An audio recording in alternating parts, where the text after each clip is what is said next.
ಸದ್ಯ ಸರ್ಕಾರಿ ನೌಕರರ ವಲಯದಲ್ಲಿ ಮತ್ತೆ ಸಾಮಾಜಿಕ ಜಾಲತಾಣಗಳಲ್ಲಿ ಜನವರಿ 1, 2026ರಿಂದ 8ನೇ ವೇತನ ಆಯೋಗ ಜಾರಿಯಾಗಲಿದೆ. ನೌಕರರ ಸಂಬಳ 2 ಪಟ್ಟು ಹೆಚ್ಚಾಗಲಿದೆ. ಮತ್ತೆ ಮೂಲ ವೇತನದಲ್ಲಿ 158% ಏರಿಕೆಯಾಗಲಿದೆ ಅನ್ನುವಂತಹ ಸುದ್ದಿ ಈಗ ವ್ಯಾಪಕವಾಗಿ ಹರಿದಾಡ್ತಾ ಇದೆ. ಮೇಲ್ನೋಟಕ್ಕೆ ಇದು ಸಿಹಿ ಸುದ್ದಿ ಹಾಗೆ ಕಂಡ್ರೂ ಕೂಡ ವಾಸ್ತವದಲ್ಲಿ ಈ ಅಂಕಿಅಂಶಗಳು ಎಷ್ಟು ಸತ್ಯ?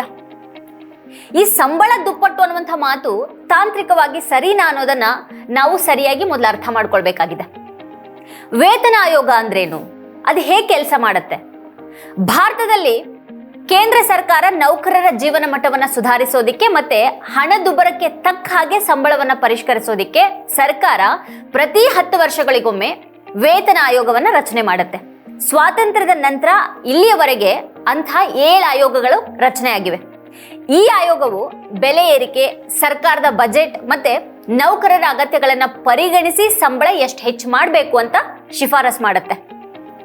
ಸಂಬಳ ಹೆಚ್ಚಳವು ಮೂಲ ವೇತನ ಅಂತಂದ್ರೆ ಬೇಸಿಕ್ ಪೇ ಪ್ಲಸ್ ತುಟ್ಟಿ ಭತ್ಯೆ ಅಂದ್ರೆ DA plus fit payment factor ಅನ್ನುವಂಥ 3 ಅಂಶಗಳನ್ನ ಅವಲಂಬಿಸಿರುತ್ತೆ.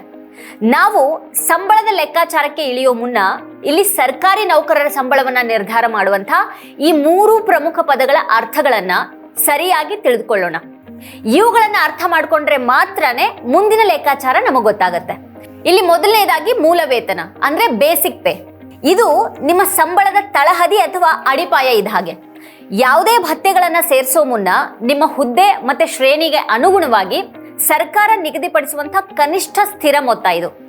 ಇದು ಸಂಬಳದ ಅತ್ಯಂತ ಮುಖ್ಯವಾದಂತಹ ಭಾಗ. ಇದು ಮುಂದಿನ ಎಲ್ಲಾ ಲೆಕ್ಕಾಚಾರಗಳು ಅಂದ್ರೆ ತುಟ್ಟಿ ಭತ್ಯೆ, ಮನೆ ಬಾಡಿಗೆ ಭತ್ಯೆ, ಪಿಂಚಣಿ ಇತ್ಯಾದಿ ಲೆಕ್ಕಾಚಾರಗಳು ಈ ಮೂಲ ವೇತನದ ಮೇಲೇನೆ ನಡೆಯುತ್ತವೆ.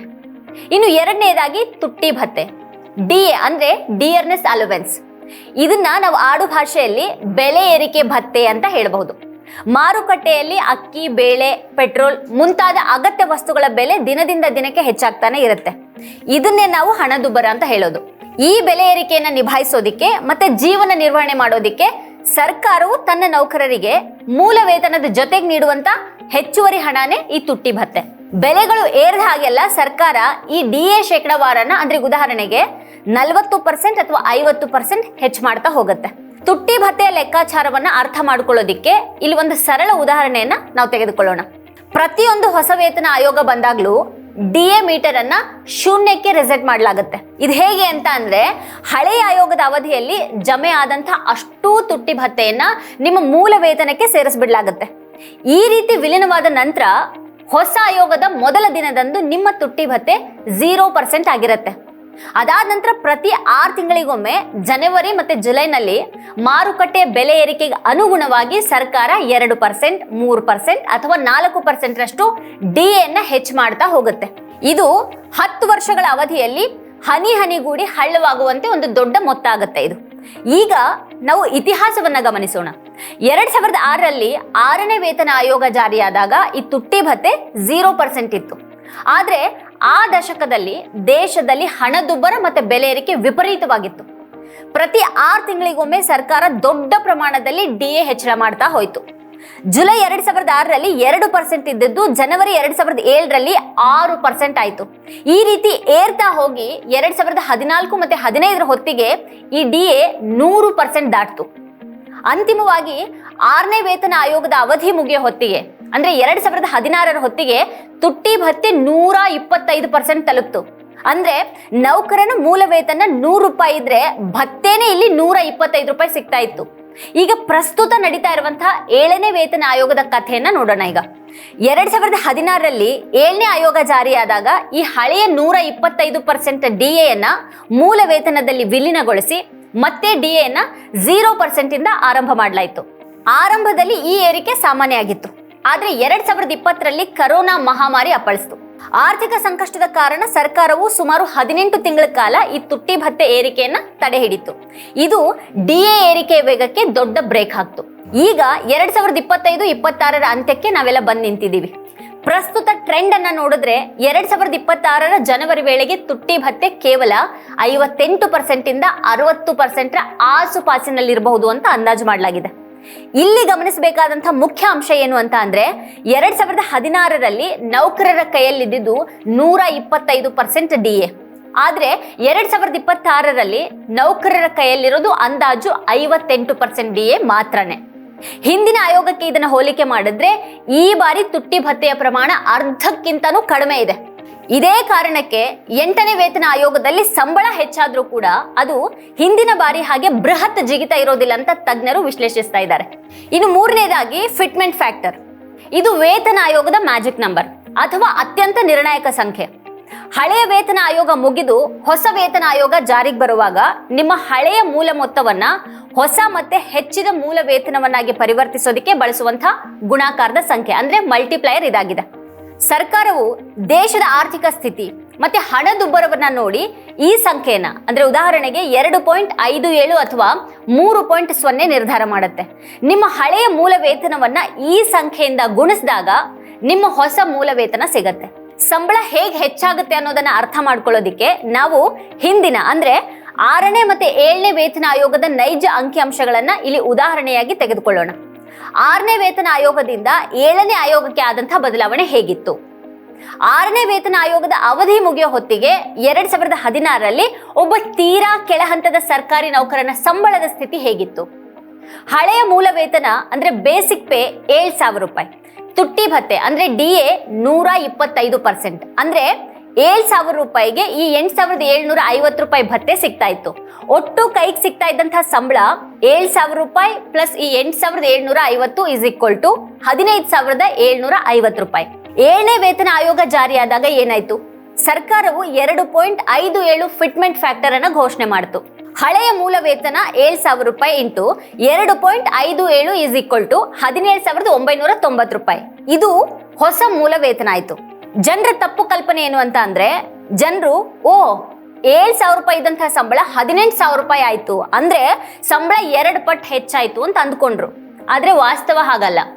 ನೌಕರರಿಗೆ ಈಗಾಗಲೇ ಭತ್ಯೆ ಸೇರಿ 15,750 ರೂಪಾಯಿ ಸಿಗ್ತಾ ಇತ್ತು. ಹೊಸ ಆಯೋಗದಿಂದ ಸಿಕ್ಕಿದ್ದು 17,990 ರೂಪಾಯಿ. ಅಂದ್ರೆ ನಿಜವಾದ ಲಾಭ ಇಲ್ಲಿ ಕೇವಲ 2,240 ರೂಪಾಯಿ ಮಾತ್ರನೇ. ಅಂದ್ರೆ ಸುಮಾರು 14.22% ಹೆಚ್ಚಳ ಆಗಿದೆ. ಈಗ 8ನೇ ವೇತನ ಆಯೋಗದಲ್ಲಿ ಏನಾಗಬಹುದು? ಈಗ ಅದೇ ಲೆಕ್ಕಾಚಾರವನ್ನ ಮುಂಬರುವ 8ನೇ ವೇತನ ಆಯೋಗಕ್ಕೆ ಅನ್ವಯಿಸಿ ನಾವು ನೋಡೋಣ. ಸಂಬಳ ದುಪ್ಪಟ್ಟಾಗುತ್ತೆ ಅನ್ನುವಂಥ ಒಂದು ವದಂತಿಯನ್ನ ಇದು ಹೇಗೆ ಸುಳ್ಳು ಮಾಡುತ್ತೆ ಅನ್ನೋದನ್ನ ಇಲ್ಲಿ ಗಮನಿಸಿ. ಒಬ್ಬ ನೌಕರನ ಪ್ರಸ್ತುತ ಮೂಲ ವೇತನ 18,000 ರೂಪಾಯಿ ಇದೆ ಅಂತ ಅಂದ್ಕೊಳ್ಳೋಣ. ಈಗ ಮೂಲ ವೇತನ 18,000 ರೂಪಾಯಿ, ನಿರೀಕ್ಷಿತ ತುಟ್ಟಿ ಭತ್ಯೆ ಅಂದ್ರೆ DA 58%. 2026ರ ವೇಳೆಗೆ ತುಟ್ಟಿ ಭತ್ಯೆ 58% ತಲುಪಬಹುದು. ಅಂದ್ರೆ ಇದು 10,440 ರೂಪಾಯಿ ಆಗುತ್ತೆ. ಈಗಾಗಲೇ ಕೈ ಸಿಗ್ತಾ ಇರುವಂತಹ ಮೊತ್ತ 18,000 ರೂಪಾಯಿ ಪ್ಲಸ್ 10,440 ರೂಪಾಯಿ ಈಸ್ ಈಕ್ವಲ್ ಟು 28,440 ರೂಪಾಯಿ. 8ನೇ ವೇತನ ಆಯೋಗ ಜಾರಿಯಾದ್ರೆ ಹಿಂದಿನ ಟ್ರೆಂಡ್ ಪ್ರಕಾರ ನೈಜ ಹೆಚ್ಚಳ ಸುಮಾರು 15% ಇರಬಹುದು ಅಂತ ತಜ್ಞರು ಹೇಳ್ತಾರೆ. ಹಾಗಾದ್ರೆ ಹೊಸ ಮೂಲ ವೇತನ ಸುಮಾರು 32,706 ರೂಪಾಯಿ ಆಗಬಹುದು. ನೋಡೋದಿಕ್ಕೆ ಮೂಲ ವೇತನ 18,000ದಿಂದ 32,000ಕ್ಕೆ ಏರಿದಾಗ ನಮಗ್ ಕಾಣುತ್ತೆ, ಅಂದ್ರೆ ಬಹಳ ದೊಡ್ಡ ಜಿಗಿತ ಆದಾಗ ನಮಗ್ ಕಾಣುತ್ತೆ. ಆದ್ರೆ ವಾಸ್ತವದಲ್ಲಿ ನೌಕರನ ಜೇಬಿಗೆ ಬರುವಂತ ಹೆಚ್ಚುವರಿ ಹಣ 32,706 ರೂಪಾಯಿಯ ಹೊಸ ಸಂಬಳ ಮೈನಸ್ 28,440 ರೂಪಾಯಿಯ ಹಳೆಯ ಒಟ್ಟು ಸಂಬಳ ಇಸ್ ಈಕ್ವಲ್ ಟು ಕೇವಲ 4,266 ರೂಪಾಯಿ ಮಾತ್ರನೇ. ಇದರಿಂದ ನಷ್ಟ ಆಗೋದೇನು ಅಂತ ಅಂದ್ರೆ ಸಂಬಳದ ಅಂಕಿಅಂಶ ದೊಡ್ಡದಾಗತ್ತೆ, ಆದ್ರೆ ಖರೀದಿ ಮಾಡುವಂತಹ ಶಕ್ತಿ ಅಂದ್ರೆ ಪರ್ಚೇಸಿಂಗ್ ಪವರ್ ಅಥವಾ ಕೈಗೆ ಸಿಗುವಂತಹ ಲಾಭ ದುಪ್ಪಟ್ಟಾಗೋದಿಲ್ಲ. ಇಲ್ಲಿ ಸಾಮಾನ್ಯವಾಗಿ ವೇತನ ಆಯೋಗದ ವರದಿ ಜಾರಿಯಾಗೋದಕ್ಕೆ ವಿಳಂಬ ಆಗುತ್ತೆ. ಸರ್ಕಾರ ಜನವರಿ 1, 2026ರಂದು ಆಯೋಗವನ್ನ ಜಾರಿಗೊಳಿಸಬೇಕಾಗಿದೆ. ಆದ್ರೆ ಪ್ರಕ್ರಿಯೆ ತಡವಾಗಿ 18 ತಿಂಗಳ ನಂತರ ಜಾರಿಯಾದ್ರೆ ಆ 18 ತಿಂಗಳ ಹೆಚ್ಚುವರಿ ಹಣವನ್ನ ಅಂದ್ರೆ ಅರಿಯರ್ಸ್ ಅನ್ನ ನೌಕರರಿಗೆ ನೀಡಲಾಗುತ್ತೆ. ಅಂದ್ರೆ ಉದಾಹರಣೆಗೆ ಮೇಲೆ ಲೆಕ್ಕ ಹಾಕದ ಹಾಗೆ ಒಂದು ತಿಂಗಳಿಗೆ 4,000 ರೂಪಾಯಿ ಹೆಚ್ಚಳ ಆದ್ರೆ 18 ತಿಂಗಳಿಗೆ 4,000 ಇಂಟು 18 ಇಸ್ ಈಕ್ವಲ್ ಟು 72,000 ರೂಪಾಯಿ. ಈ ಬಾಕಿ ಹಣ ಒಂದೇ ಬಾರಿ ಸಿಗಬಹುದು. ಆದ್ರೆ ಸರ್ಕಾರ ಇದನ್ನ ಒಂದೇ ಕಂತಿನಲ್ಲಿ ಕೊಡುತ್ತಾ ಅಥವಾ ಅದನ್ನ ಹಂತ ಹಂತವಾಗಿ ಕೊಡುತ್ತಾ ಅನ್ನೋದು ಆಯಾ ಸಮಯದ ಆರ್ಥಿಕ ಸ್ಥಿತಿಯನ್ನ ಅವಲಂಬಿಸಿರುತ್ತೆ. ಇನ್ನು ಸರ್ಕಾರಿ ನೌಕರರಿಗೆ ಸಂಬಳ ಹೆಚ್ಚಾದ್ರೆ ನಮಗೇನ್ ಲಾಭ ಅನ್ನೋದು ಖಾಸಗಿ ಉದ್ಯೋಗಿಗಳ ಪ್ರಶ್ನೆ. ನೇರ ಲಾಭ ಇಲ್ಲ. ವೇತನ ಆಯೋಗದ ನಿಯಮ ಖಾಸಗಿ ಕಂಪನಿಗಳಿಗೆ ಅನ್ವಯಿಸೋದಿಲ್ಲ. ಆದ್ರೆ ಪರೋಕ್ಷ ಲಾಭ ಇದೆ. ಯಾವಾಗ ಸರ್ಕಾರಿ ವಲಯದಲ್ಲಿ ಕನಿಷ್ಠ ವೇತನ 18,000ದಿಂದ 32,000ಕ್ಕೆ ಏರುತ್ತೋ ಆಗ ಮಾರುಕಟ್ಟೆಯಲ್ಲಿ ಕಾರ್ಮಿಕರ ಮೌಲ್ಯ ಕೂಡ ಹೆಚ್ಚಾಗುತ್ತೆ.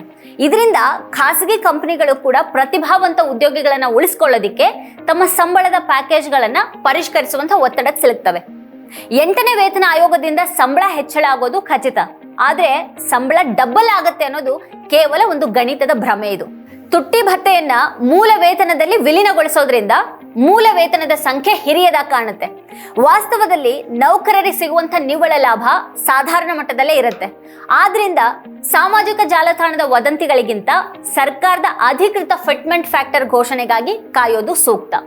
ವೀಕ್ಷಕರ, ಈ ಕುರಿತು ನೀವೇನು ಹೇಳ್ತೀರಿ? ನಿಮ್ಗೇನು ಅನ್ಸುತ್ತೆ? ಏನು ಅಭಿಪ್ರಾಯ ಇದೆ ನಿಮಗೆ? ಅದನ್ನ ಈ ವಿಡಿಯೋದ ಕೆಳಗಡೆ ಕಮೆಂಟ್ ಮಾಡಿ ನಮಗೆ ತಿಳಿಸಿ. ಇದೇ ಹೊತ್ತಿನ ಸ್ಪೆಷಲ್ ನೋಡ್ತಾ ಇರಿ ವಾರ್ತಾ ಭಾರತಿ. ನೀವಿನ್ನೂ ವಾರ್ತಾ ಭಾರತಿ ಯೂಟ್ಯೂಬ್ ಚಾನಲ್ ಅನ್ನ ಸಬ್ಸ್ಕ್ರೈಬ್ ಮಾಡಿಲ್ಲ ಅನ್ನೋದಾದ್ರೆ ಈ ಕೂಡಲೇ ಸಬ್ಸ್ಕ್ರೈಬ್ ಮಾಡಿ, ಹಾಗೆ ಪಕ್ಕದಲ್ಲಿರುವಂತಹ ಬೆಲ್ ಐಕಾನ್ ಪ್ರೆಸ್ ಮಾಡಿ ನಮ್ಮನ್ನ ಪ್ರೋತ್ಸಾಹಿಸಿ.